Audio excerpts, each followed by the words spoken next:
हरे कृष्णा प्रभु। मेरा एक प्रश्न है कि जब हम नए नए भक्ति में आए थे तो बहुत अच्छे से माला करते थे, बहुत भाव आता था, भाव के साथ आंसू भी आ जाते थे माला करते करते, एकदम आनंद होता था। लेकिन समय के साथ ऐसा हुआ कि अब भक्ति करने का मन ही नहीं करता है, आंसू भी नहीं आते हैं, ना ही वो मन करता है कि माला उठाऊं।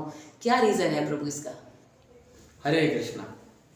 हाँ, ये बहुत लोगों की यही मन में जिज्ञासा रहता है, संशय रहता है। बहुत लोग भजन भी करते हैं, हम देखे भी भजन करते, फिर बाद में भजन छूट जाता है, माला करना से छोड़ देते।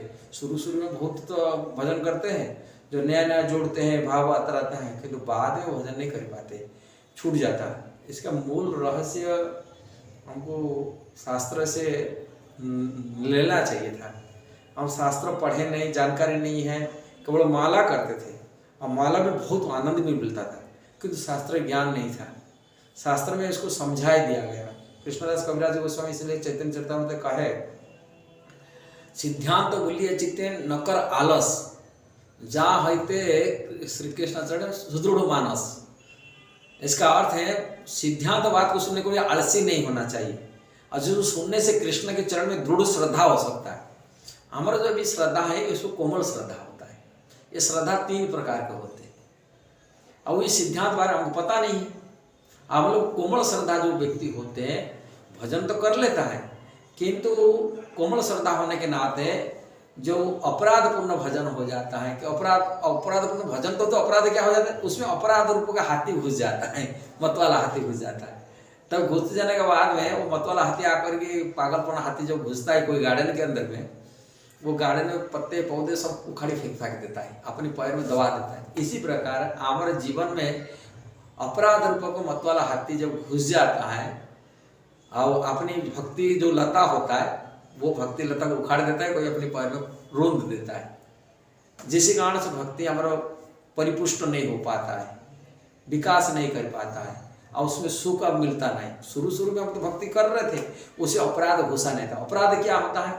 अपराध होता है जो हम लोग मंदिर में आते हैं, भक्तों से जोड़ते हैं, थोड़ी भक्तों के अंदर कुछ कमियां दिखने लगते हैं, और वो कमियां जब देखते हैं, जब तक ऐसा कर रहा है, ऐसा कर रहा है, और वो भक्तों की कमियों को हमारे अंदर में, उनका कमी हमारे अंदर में लेना पड़ता है, और जो हमारे अंदर आ जाता है उन्हीं की पाप कर्म, उन्हीं की गलत कर्म फिर हमारे अंदर आकर हमारे भक्ति को खत्म कर देता है।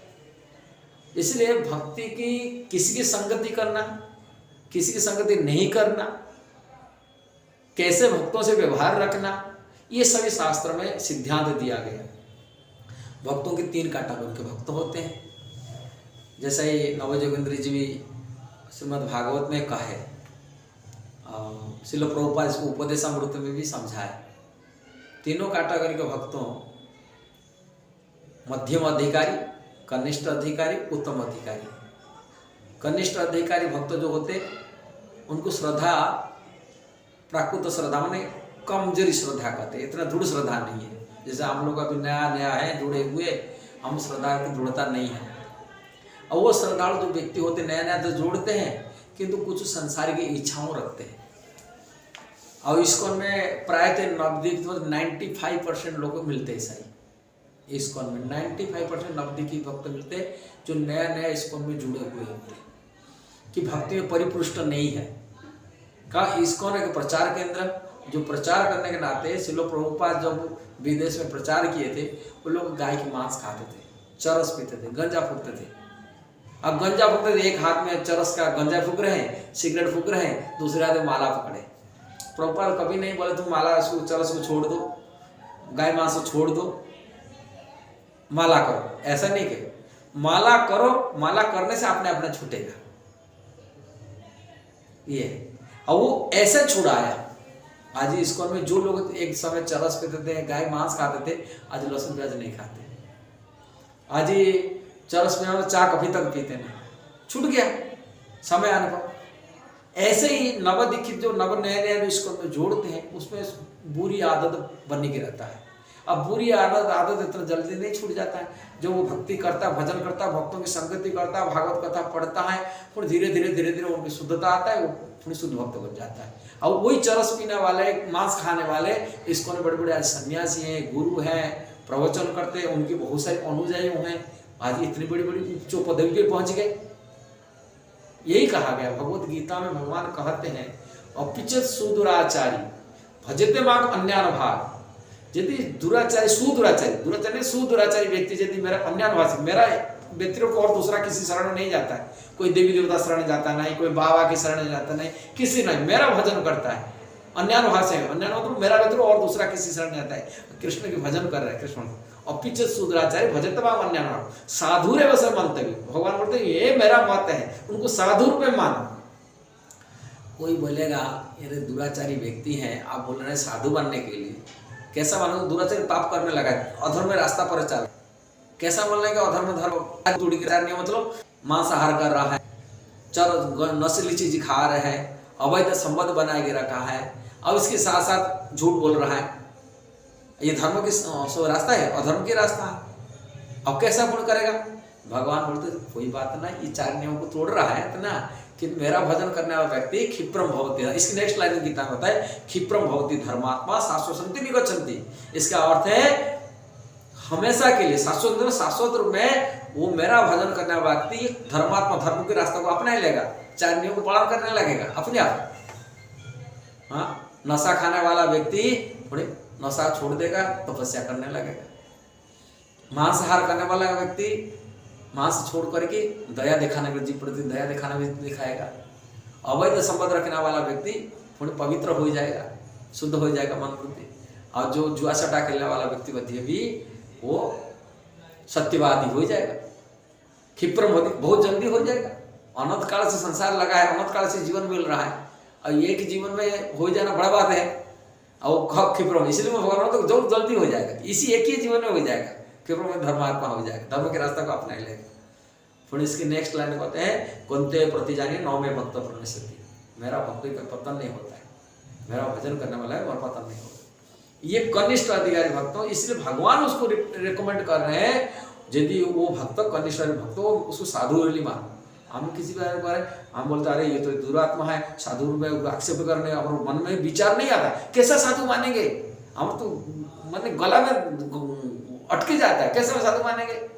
ये साधु मानो एक हाथ में माला, एक हाथ में गंजा फूक रहा है कि शराब पी रहा है, कैसे साधु मानेंगे?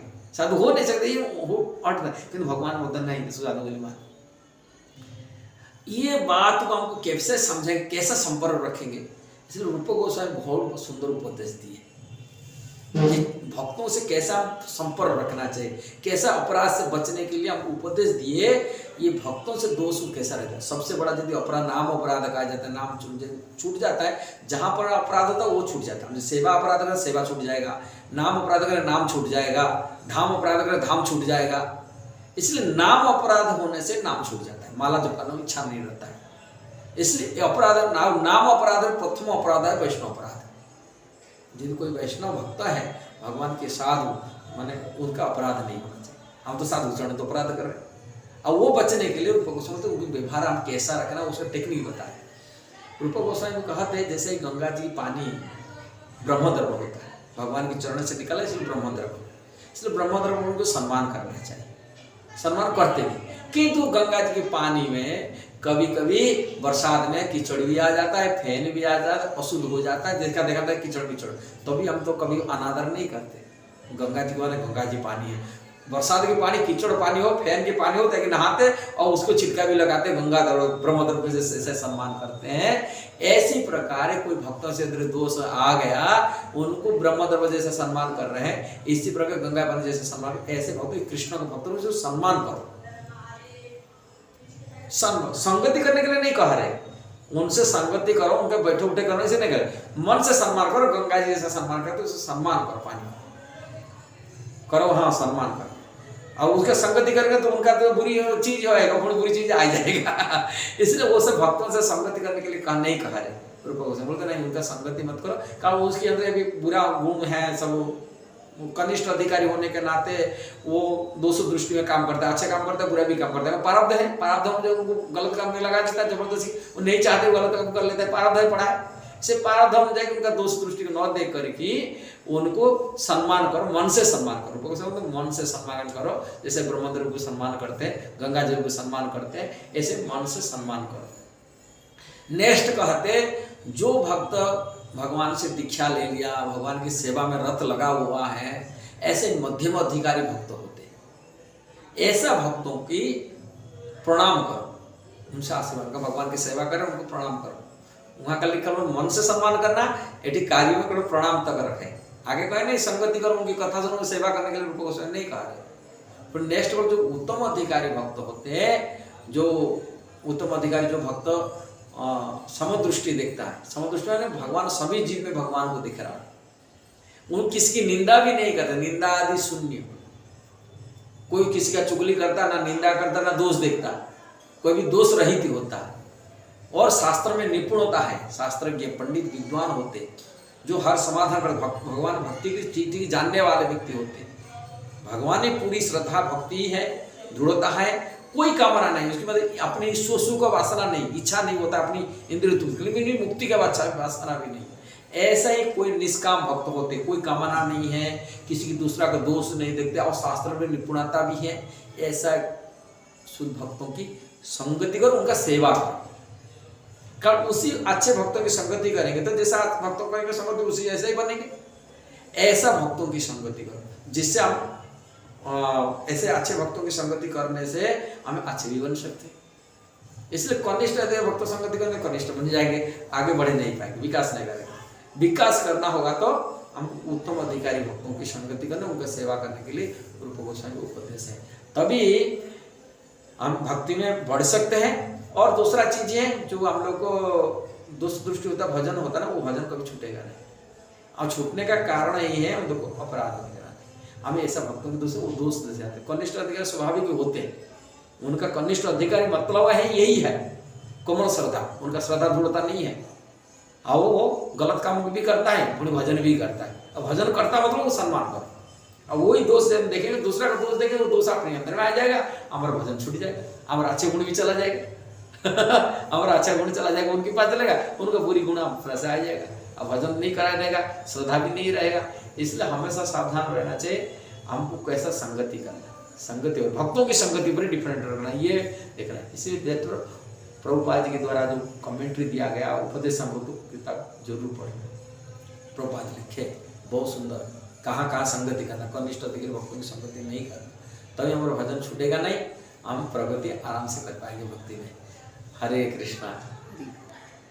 हाँ, हरे कृष्णा। कैसा लगा आपको? हरे कृष्णा प्रभु बहुत अच्छा लगा और आज हमारी आंखें खुल गई। एक्चुअली ये तो हमें पता ही नहीं था कि भक्तों के प्रति अपराध करने से नाम छूट जाता है, और आज आपने इतनी अच्छी बातें बताई जिससे कि मेरी आंखें खुल गई और ये गलती अब मैं कभी भी नहीं करूँगी प्रभु। Hare Krishna, thank you so much प्रभु। हरे कृष्णा।